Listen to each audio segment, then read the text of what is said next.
Tonight, on certain things you buy, the federal government wants to send the GST on a short holiday. We can put more money in people's pockets. We'll look at the economics, who might benefit, and as for the politics, well, Rosie and At Issue have that covered. Donald Trump picks a new nominee for Attorney General after Matt Gaetz suddenly drops out. I think the president has a good sense of what's best for him, his agenda, his cabinet. Taylor Swift back in Toronto means joy for thousands, but for so many others, devastation. She said, something's wrong, the tickets aren't there, it's a scam. From CBC News, this is The National with Chief Correspondent Adrienne Arsenault. Thank you for joining us. Canadians are about to get a 2-month tax break, and for most working adults, that'll be followed by a $250 check. Justin Trudeau made the announcement today, pausing the GST on specific items, including prepared food, as of mid-December. The NDP says it will support the plan, but outlined numerous flaws, and the Conservatives went further, calling it a temporary trick and arguing the Liberals are behind the rising cost of living. Well, tonight we're going to dig deeper into what experts think about this plan, but first, Olivia Stefanovich on where you could save some cash, the cost of making that happen, and the politics at play. This holiday season, the Prime Minister says he wants to make it easier on the wallet. Our government can't set prices at checkout, but we can put more money in people's pockets. Starting December 14th until February 15th, Justin Trudeau says his government will halt the GST on most items at the grocery store and children's clothing and toys, along with beer and wine. Then, sometime in the spring, Ottawa will send $250 checks to most working Canadians. Canadians are going to get a real break on everything they do. But Trudeau is also getting a break. The measures have support from the New Democrats, who've agreed to end, at least temporarily, a non-stop debate blocking legislation from moving through Parliament. We know that middle-class families need a break, so we're going to work as hard as possible to get this done as quickly as possible. With Jagmeet and Justin, it is double trouble for Canadians. The NDP support fresh fuel for Conservative attacks. What we have is a 2-month temporary tax trick that will not make up for the permanent quadrupling carbon tax on heat, housing, food, and fuel. It's a bit weird as a way to do things. The GST pause and payout will cost approximately $6 billion, the same amount the Bloc Québécois was looking for to permanently boost seniors' pensions. The Liberals have shown that when they need billions of dollars in order to literally buy votes, they find it. But the Liberals aren't the only ones mailing out cash. Provincial governments in PEI, Quebec, and Saskatchewan all recently handed out one-time relief checks, with Ontario to follow. And when it comes to provinces, with a harmonized provincial and federal sales tax, we're going to mirror and follow suit with what the federal government has done. In fact, the federal government says there will be no sales tax at all in provinces with HST. And those provinces didn't have a choice in the matter, some saying they were totally blindsided. And Olivia, I think we're getting a sense of the impact this could have. Well, Newfoundland and Labrador's finance minister says this could cost her province up to $30 million a month in lost revenue. But she believes the price is worth it to give people a much-needed break. Relief the Liberals are hoping will move up their low polling numbers ahead of the next federal election. All right, Olivia Stefanovich in Ottawa tonight. Off Parliament Hill, reaction has been mixed about these temporary cuts. As Nisha Patel shows us, while many people are eager to save some money, some experts say the Liberals are going about this the wrong way.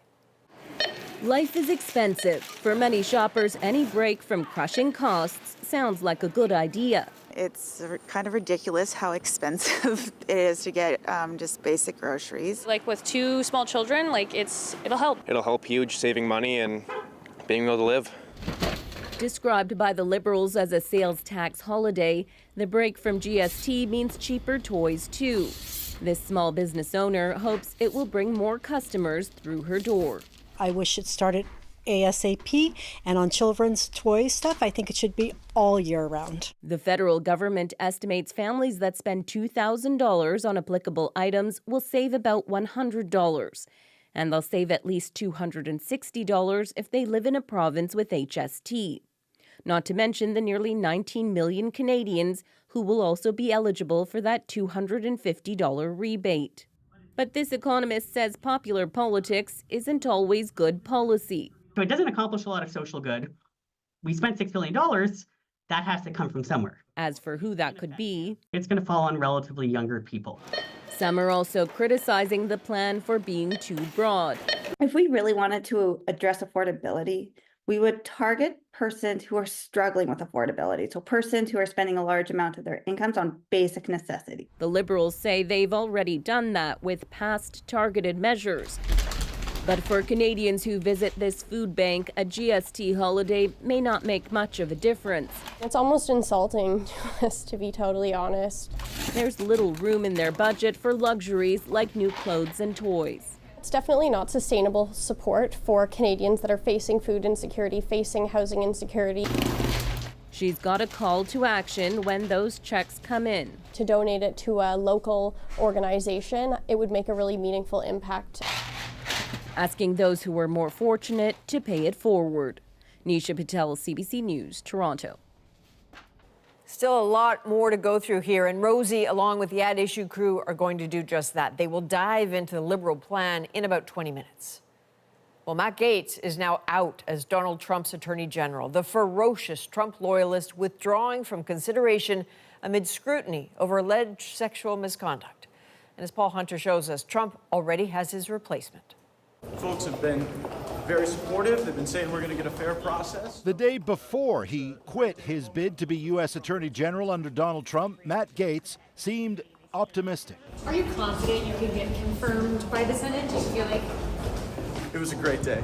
The one-time congressman, Gaetz, a fierce Trump supporter, posted on X that he was unfairly becoming a distraction to the president-elect, and so I'll be withdrawing my name from consideration to serve as Attorney General.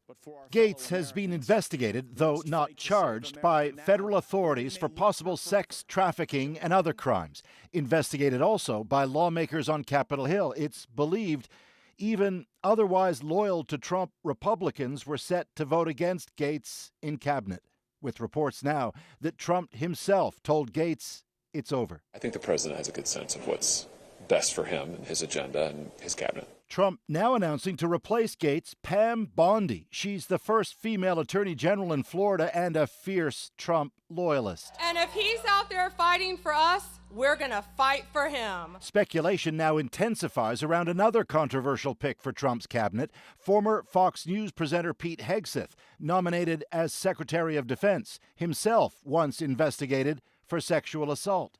Asked today, did he once rape a woman in California? I have, as far as the media is concerned, I'll keep this very simple. The matter was fully investigated, and I was completely cleared, and that's where I'm going to leave it. Thank you very much. A police report on the case does not say he was cleared, but neither was Hegseth criminally charged. But on Gaetz, for Trump, it's an early loss on a key pick for cabinet, say some, signaling that even with that decisive win on election night, he won't get his way on everything. Paul Hunter, CBC News, Washington. Illinois' Supreme Court has overturned the conviction of former Empire star Jussie Smollett. Smollett was found guilty of 5 felony counts for allegedly orchestrating a hate-motivated assault on himself in 2019. However, the court says the case should not have gone to trial because the charges were initially dropped in a deal that would have resulted in community service. Smollett, who maintains his innocence, was sentenced to 150 days in prison. He served 6 days before being freed, pending appeal. Well, the International Criminal Court has issued arrest warrants for Israel's prime minister and its former defense minister, accusing them of war crimes in Gaza. The condemnations from Israel and the U.S. are furious, but as Margaret Evans explains, Canada is among the countries obliged to follow through. Hunger has become one of the few constants for the people of Gaza over the past year. No discriminating between young or old. For them, news that the International Criminal Court issued arrest warrants for Israeli Prime Minister Benjamin Netanyahu and his former defense minister on alleged war crimes charges is long overdue. This decision has come very late, said Ahmed Kudea. Netanyahu is dealing with the Gaza Strip with complete barbarism. The ICC said it had reasonable grounds to believe that, among other charges, Netanyahu and Gallant bore criminal responsibility for using starvation as a method of warfare. Israel says Hamas is to blame for the war and its consequences, and Israeli leaders across the political spectrum condemned the ruling. Netanyahu called it anti-Semitic. The ICC also issued an arrest warrant for the Hamas military leader and October 7th mastermind, Mohammed Deif, even though he's presumed dead. Israel isn't a signatory to the ICC, nor is its greatest ally, the United States, which has also condemned the arrest warrants. But the European Union's foreign affairs chief said the court's decision must be respected. It is not a political decision. It is a decision of a court. All 124 ICC signatories are obliged to apply the arrest warrants, including Canada, the Prime Minister appearing to agree. We will abide by all the regulations and rulings of the international courts. But international law experts point out the court can't force compliance or make its own arrests. But I do think that they bring with them a significant reputational impact. So I do think that Netanyahu or Gallant won't be traveling anywhere, and they will suffer political repercussions. Not much comfort to Palestinians in Gaza, still hungry and still dying in Israeli airstrikes. These the funerals for 20 people killed in one of the latest, 3 of them children. Margaret Evans, CBC News, London. A Canadian tech CEO faces charges in the U.S. and France for helping criminals hide their activities.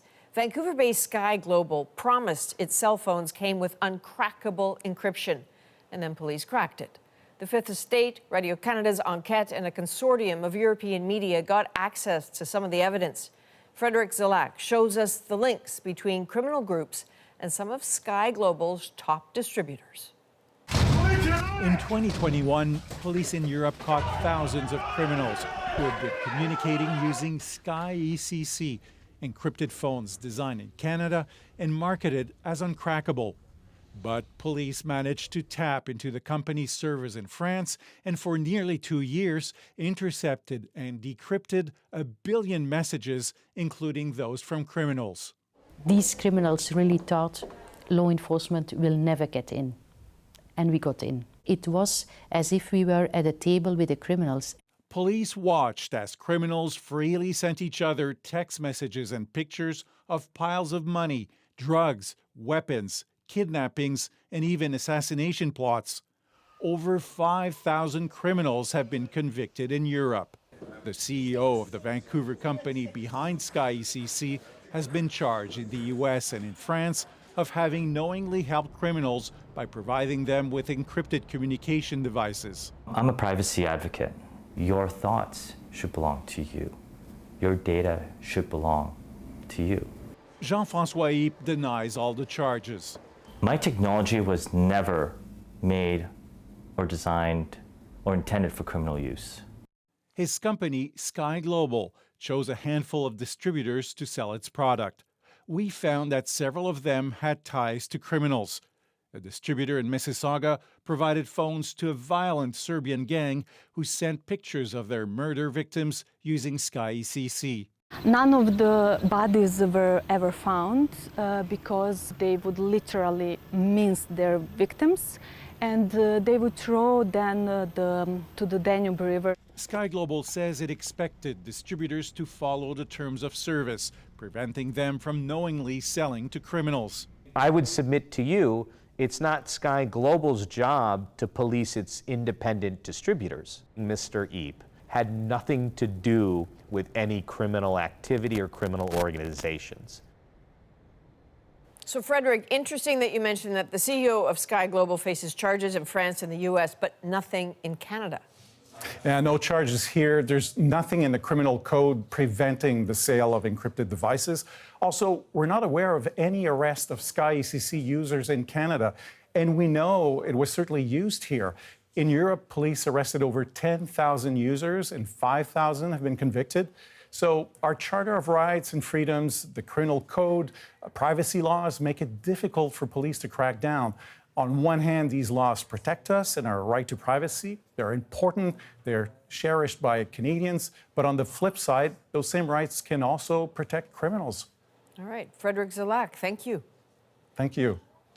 The full investigation, Cracked: Crimes Behind Encryption, airs on the 5th Estate tomorrow night at 9 on CBC television, or you can watch anytime on GEM. Another storm is approaching southwestern BC, even as crews continue cleaning up the damage from Tuesday's powerful bomb cyclone. Certainly the first little while it was pretty ugly out there, pretty gnarly, and but you know, it's the job they signed up for and they love it. The same scale of damage is not expected from the oncoming storm, but it could disrupt the cleanup. On Vancouver Island, about 20,000 customers were still without power this afternoon. We've got high hopes for a great season, and it's certainly starting that way. And Whistler Blackcomb has opened its ski season one day early, one of several BC resorts to take advantage of some very welcome snow. The Whistler area got about 2 meters over the last month. Locals were eager to hit the slopes after last year's drab season of rain and warm temperatures. With Taylor Swift back in Toronto, some fans are victims of ticket scams to the tune of hundreds of thousands of dollars. I probably cried about 5 times that day. I just felt like at a loss. The alleged connection to an Ontario woman, next. Plus, a child disabled after exposure to E. coli. Now his image is being used without permission. I 100% believe they're exploiting my son. And that's the part that hurts the most. A CBC Marketplace investigation into the company claiming to protect consumers. And later, the world's most expensive banana has a new owner. It's yours. Congratulations. Thank you very much indeed. The artistic joke, now worth millions. We're back in 2.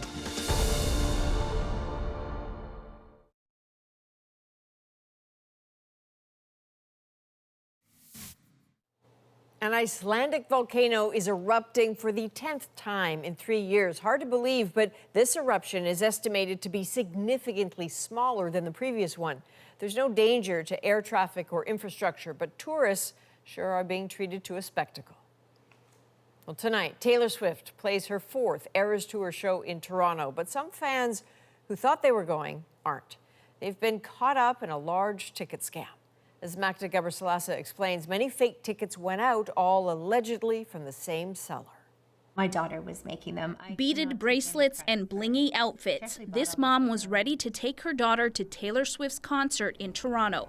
Elena Attard bought the tickets from a friend of a friend a year ago. But then last week, I got a message from our mutual connection, and she said, something's wrong. The tickets aren't there. It's a scam. The ticket broker is a woman in her community of Burlington, Ontario, who told Attard that she was scammed by a third party. But Attard is not buying that. We know now that she resold the same seats, the same row for the same night multiple times over. Like, what do I do? Namita Sapra says it happened to her too. She found out her tickets didn't exist just hours before Swift took the stage last Thursday. I probably cried about 5 times that day. I just felt like at a loss.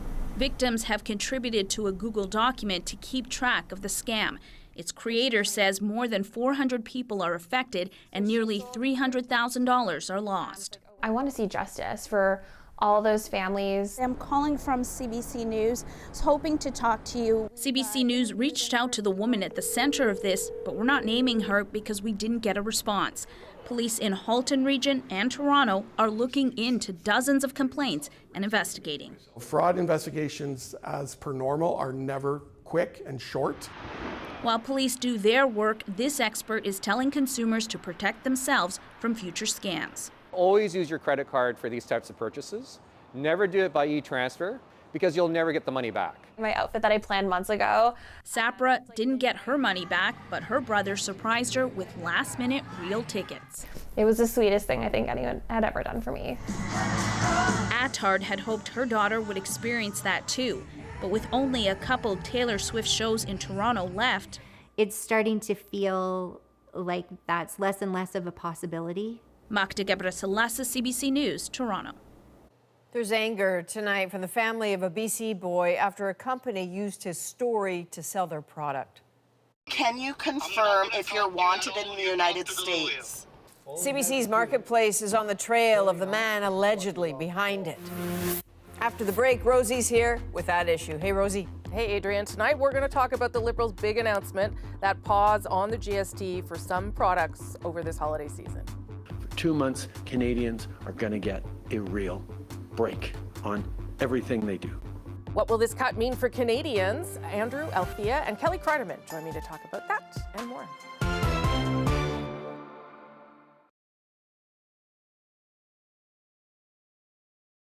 Congratulations to CBC News Chief Correspondent Adrienne Arsenault, honored with the 2024 Crystal Award for International Achievement by Women in Film and Television, Toronto. Relevance and trust are things that you have to chase and you have to improve upon all the time. It takes work, and I know it's work that we're proud to do. From everyone at CBC News and The National, congratulations, Adrienne.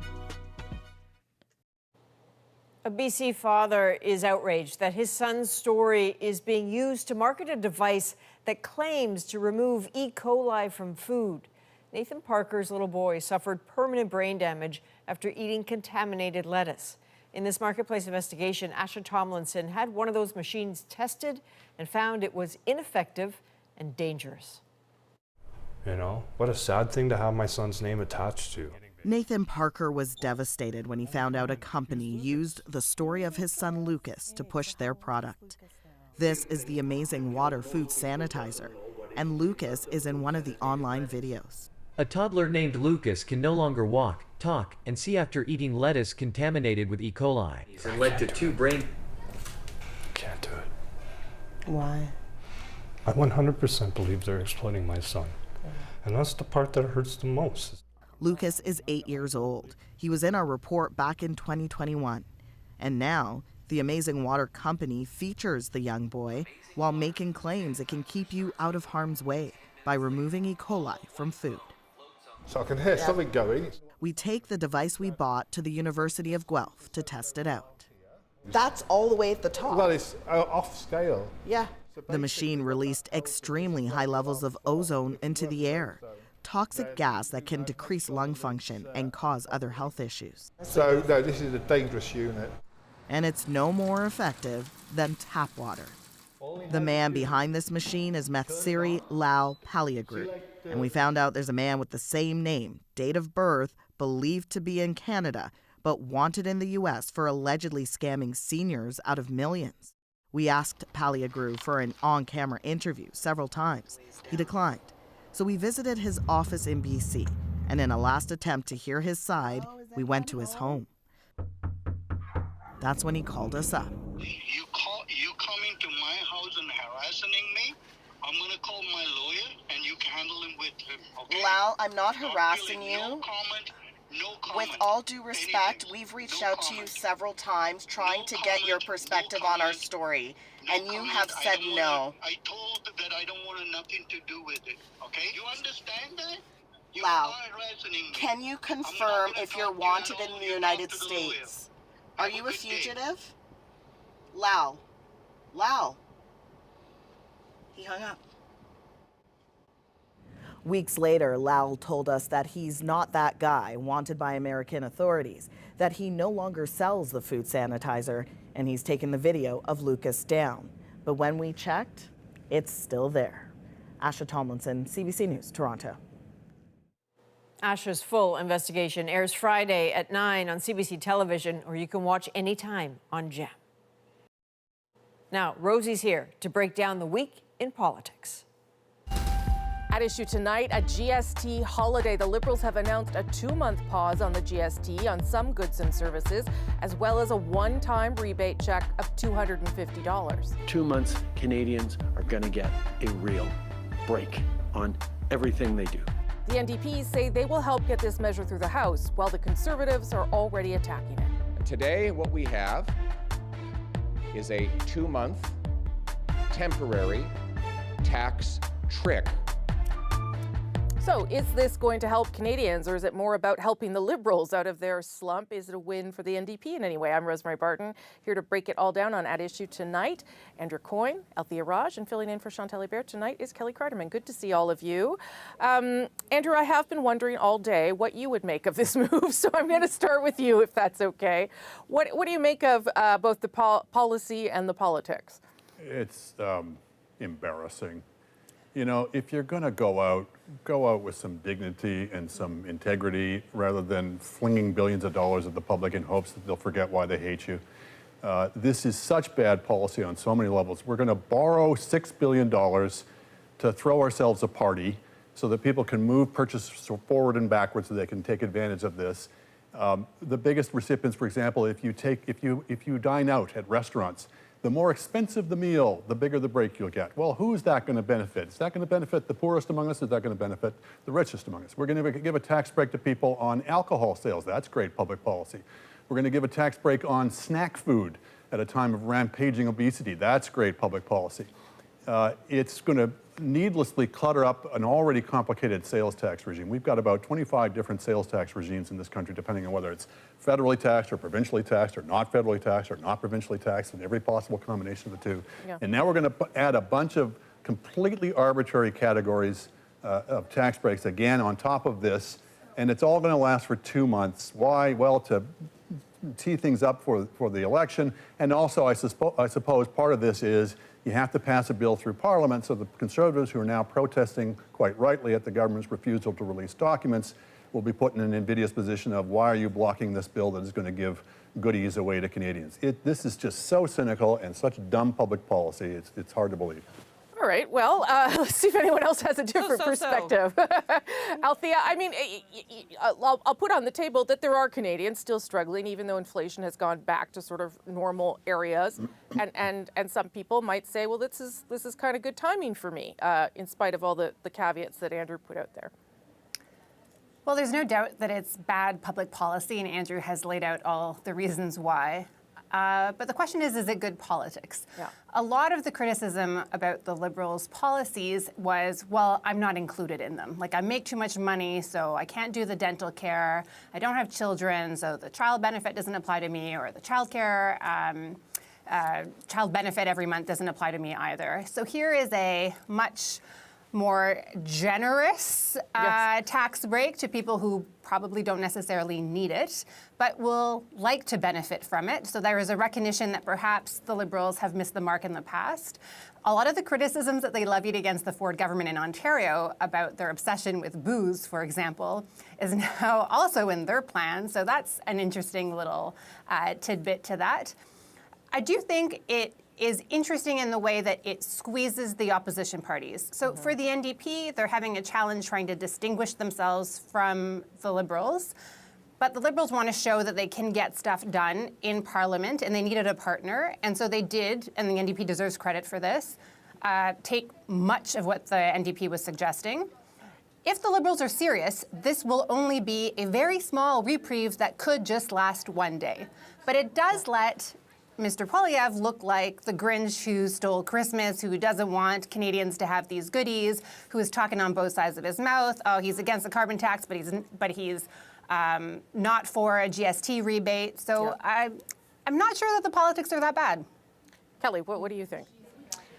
I think this is gimmicky, like it was called when Aaron O'Toole introduced it in 2021 as Conservative leader. And I think that was the criticism then, and I think it's true By the today. Liberals. Yeah, that the Liberals have now taken up. It's so temporary, and the lag time to this too. As someone who used to work in retail, I'm worried about all the returns that retailers will have to deal with up until December 14th. And then what happens in mid-February when this comes off? Do the federal Liberals expect that the goodwill from this will continue on, or are they thinking that an election will happen within the next 2 months? That's what makes me what makes me wonder. It also, on the policy side, this is the opposite of what we should be worrying about as a country right now when we're talking about per capita GDP and that kind of concern in terms of real productivity and those bigger economic issues. This is the foam on top of beer that's not going to be taxed policy. And I think there will be, trust me, if the NDP wins on this, they win on the fact that they suggested there would be no GST on diapers, which I can completely get behind and makes perfect sense. The problem is this is temporary, and I think a lot of people will see through it and will have concerns that it is just a temporary measure for Christmas. Well, after the temporary measure, that's when your $250 rebate check arrives if you make $150,000 or more. Andrew, yeah. Well, will it be temporary, or when the time comes, will they be under a lot of pressure to continue Right. it? Not least from within their own caucus. So to echo that last point, you know, the reason why incomes are declining in this country, why per capita GDP has been falling for 8 of the last 9 quarters, is not because the government hasn't been handing out enough goodies. It's because we've got a suite of policies in this country that are retarding productivity, that are holding back investment, that are making it harder to run businesses, that are making it harder for people to earn income to get ahead. So those are the kinds of measures that a government that had any sense would be focusing on. You know, talk about playing to type. The knock on this government all the way through has been it's much more interested in playing distributional games than in actually enhancing productivity and growing the economy. Well, this just absolutely plays into that same stereotype, I want to call it, but basically the truth of it. I mean, there's 2 other issues I want to raise. First of all, that other governments do this. Doug Ford is going to do it as well, as he also likely heading into an election. And then the issue of fiscal guardrails, and I'll put both of those to you, Althea. I don't know where those are located anymore, the fiscal guardrails for this government. Well, they can't afford to do this. They can't afford, looking at their last fiscal plan, they absolutely cannot afford to do this. So I guess we will see in the fall economic statement, assuming that we have one. Now, they're not obliged to introduce one, and they're certainly not obliged to introduce it in Parliament if they choose not to, if there's no spending measures tied to it. If all the spending measures are in this bill, for example, and there's nothing in the fiscal update, then they won't need to, claim that the opposition is holding things up. That's a very, very good question. I don't know. It'll be interesting to see how they justify it. Already you see them backtracking some of their earlier criticism of their own action by saying, well, it's not inflationary. Here they're talking about the checks being sent to everybody. Because in the past, when the Conservatives had proposed this, the Liberals had said, well, this is outrageous, it's too expensive, and also will create more inflation. But somehow now it won't create more inflation because inflation is down, and therefore miraculously inflation doesn't exist anymore. So I don't know. I don't know if the voters will care, but to Kelly's earlier point, I think the checks tell us when they want the election to happen, which is after April. You're absolutely right. And not before. You're absolutely right that the Ford government has also done it in Ontario, which will be some hampering of Poilievre's criticism of this, as he doesn't want to get too offside with the Ford government. But in both cases, it's, think about the arrogance of what's involved it's just so important that we remain in power, that we're entitled to basically mess up the country's finances and make hash out of its tax system and do material damage to its economic efficiency because it's so important that we stay in power. Beyond the citizen, just the arrogance of that assumption is extraordinary. Last word to you, Kelly. I think we've seen other provinces hand out the checks. We've seen BC do it. We've seen Saskatchewan do it. We even saw this government hand out money to seniors during the pandemic. I think we have to worry in general about governments handing out these types of pre-election goodies and that being public policy. That isn't what is going to get us to a kind of sophisticated, good economic place. Okay, we're going to leave that there. Very strong opinions from everyone. That's what I love. When we come back, we'll take a look at Randy Boissonnault and his removal from cabinet, his resignation from cabinet, partly over false claims of Indigenous ancestry. Today, with the news of the resignation of former Minister Randy Boissonnault, is welcome news for Indigenous people right across the country. Should they have gotten rid of Mr. Boissonnault sooner? Where does this leave the Liberals when it comes to Alberta? That's next.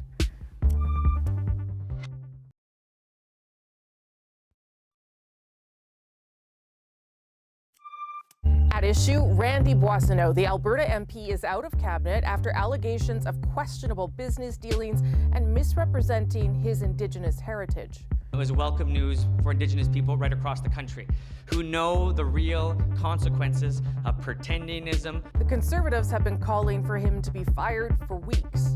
True or false? The Prime Minister should have fired that guy a long time ago. So what's to be made of the resignation? Should have happened sooner. What does it mean for the Liberal cabinet? Let's bring everyone back. Andrew, Althea, and Kelly Kreiderman joins us. Althea, I'll start with you. This did go on a little longer, perhaps, than we expected, and it just seemed to be one thing after another. How did you make of how it was managed? Like usual, with the federal Liberals, the scandal seems to last a lot longer than it probably needed to. From my understanding, it is Mr. Boissonnault, actually, who suggested that he step aside because he wanted to sue his business partner. And, you know, this has been dragging on for maybe even more than a year. They could easily have cut him loose. I think this week we saw Liberal MPs within caucus publicly say Mr. Boissonnault needs to do a better job of explaining himself. There was a story in the National Post alleging ties from his business partner to somebody that was involved in drug busts. And, you know, these are issues that the public understands. Cocaine, pretending you're Indigenous when you're not Indigenous.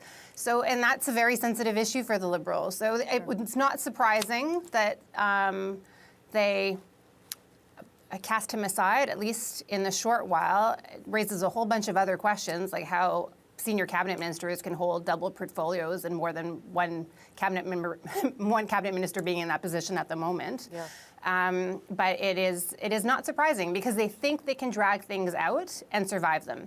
And with Mr. Trudeau's own leadership in question, you know, they tried the drag the puck strategy, and so far it has worked. In some cases, it did work, but you know, Jody Wilson-Raybould and Jane Philpott, it did not. That probably lasted longer than it needed to, and this is another case. And I mean, it would seem to me, Kelly, that part of the reason Randy Boissonnault didn't get booted before is because he's from Alberta, and there's only one other option there, and they like to have someone from Alberta around the cabinet table, and now there is not, and I don't know that affects anything, but it's certainly not great in terms of decision making and representation. Absolutely. I've been thinking today, like, does it even matter that whether there's a Liberal from Alberta in cabinet anymore? I've honestly been asking that question about whether it's important, whether it's an important voice around the table at this point where you have a government that is hanging on for dear life and is so behind in the polls, and whatever polls you see in the rest of the country, it's probably double that in terms of low in Alberta. So I've been wondering about whether that's an issue. There are important things that were going on. Randy Boissonnault was in charge of, you know, the rebuild for Jasper, which, you know, a lot of Albertans are really concerned about. And what gets me is, you know, Randy Boissonnault was a MP from 2015 to 2019. He wasn't an MP from 2019 to 2021. He had presumably started this company when he wasn't in politics. Why wasn't there a proper vetting of that company done way, way back? You know, a company that was looking for government contracts that did claim to have Indigenous owners. A lot of these factors might have been somehow explained or dealt with, but it was the cumulative effect that I think made this in the end. I mean, it does seem like two things sort of precipitated movement. A, the Edmonton police investigation into the partner, as Althea talks about. And I do think that the Indigenous claims are very difficult for the Liberals to explain away. And they were certainly difficult for Randy Boissonnault to explain too, Andrew. Yeah, well, I guess mere cronyism and conflict of interest wasn't enough. I mean, whether you think he was thrown overboard or, resigned to spend more time with his solicitors, it's a pretty rare thing in this government for a cabinet minister to be removed from cabinet, other than as part of a shuffle where it all gets lost in the shuffle. In this case, look, there's a context here that this government has a penchant for cronyism generally. And it goes right to the top with the Prime Minister, whether you're talking about the Aga Khan thing, where he was getting expensive holidays for a guy who's giving business before government, whether you're talking about the We Charity thing, where they gave a bunch of money to an organization that hired his mom, whether you're talking about all the other things that have been going on more lately, the Arrive Can scandal, which you have this incestuous contracting relationship, or the Sustainable Development Technology Corporation. Yep. It's one thing after another. So in the middle of all that context, to have a cabinet minister who remained a director and a 50% owner of this company even after it had received a government contract. I'm not saying there was any involvement on that, but the requirements for cabinet ministers is not just that you obey the law, it's that you conduct your affairs in a way that withstands the closest scrutiny. He clearly didn't do that. He clearly had not done that way before we discovered whatever was going on with his claims to, or non-claims to being Indigenous or not. It all seems to be very murky. Mm-hmm. But way before this was maybe the final straw.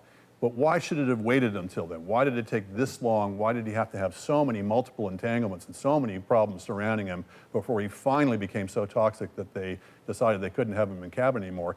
It kind of speaks volumes as to how they got into all these other troubles as well. They just don't take it seriously. Mary Ng is still a cabinet minister, having given a contract to a friend. That was supposed to be a resigning offense not so long ago. Last word to you, Althea, and I guess on whether you think this affects the timing of a cabinet shuffle that we are still expecting, that is still going to happen at some point. I'm not sure, but Nina Anand, the Treasury Board president, who's also the transport minister, seemed to visibly express frustration that she has too much work on her plate at the moment. So perhaps I would say, though, that this was going to become an issue that was going to dominate the House of Commons. The Commons has been stuck in a filibuster on Sustainable Development Technology Canada, the organization that Andrew just referenced. And the Conservatives paused, and they stopped talking about their sub-amendment so that they could move on and start debate for 3 hours on a topic that was somewhat tangentially related, so they could talk about Randy Boissonnault's case. Yeah. And so the government would have had to sustain an obscene amount of time being wasted defending Mr. Boissonnault when caucus wasn't ready for it. Yeah. And the other thing I will say is in Alberta, there's only one other MP, and that MP has basically asked the Prime Minister to reconsider his leadership. Yeah. So perhaps, to your point, that is why Mr. Boissonnault remained as long as he did. I do think they think it's important to have a voice from Alberta. Okay, I got to leave it there. I was glad to have a voice from Alberta tonight. So Kelly, thanks for joining us. And with that, and thanks to Andrew and Althea, of course, as well. And with that, I'll throw things back to Adrienne in Toronto. Thanks, Rosie. Up next, a banana taped to a wall is sold for $6.2 million at an auction. So 1,300,000, 1,400,000, 1,500,000. The lucky buyer revealed in our moment.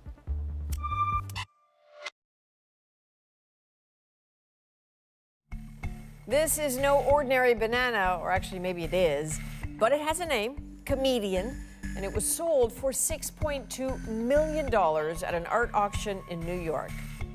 So that obviously led to a host of opinions on social media and even more questions. And tonight, the banana that's riled up the internet is our moment. Here it is in all its splendor. So a banana that was duct taped to a wall was sold for $6 million. It's yours. Congratulations. Thank you very much indeed. And the art world is in a frenzy because of it. It's reviled or revered. It's like it's beloved or it's just horrendous. So 1,300,000, 1,400,000, 1,500,000. It was purchased by a cryptocurrency entrepreneur. It comes with a set of instructions and diagrams, multiple, to indicate where and how exactly this piece should be displayed, including, a roll of duct tape and a banana. The idea that there would be instructions to hang up the banana is laughable. And the buyer has indicated he intends to eat the piece within a few days anyway. Well, the art world knows Mauricio Catalan well. He's a prankster. In an earlier iteration, he created a fully functional gold toilet called America. And so he's not shy about creating work that's openly humorous. I have a lot of thoughts and a lot of questions. It seems that the instructions that go with this banana, as well as the certificate of authenticity, are for not just how to place it, but when to know it's rotting to replace this banana. Congratulations. From all of us at The National, thank you for being with us. You can watch anywhere, anytime on the free CBC News app and subscribe to The National's YouTube channel. I'm Adrienne Arsenault. Take care.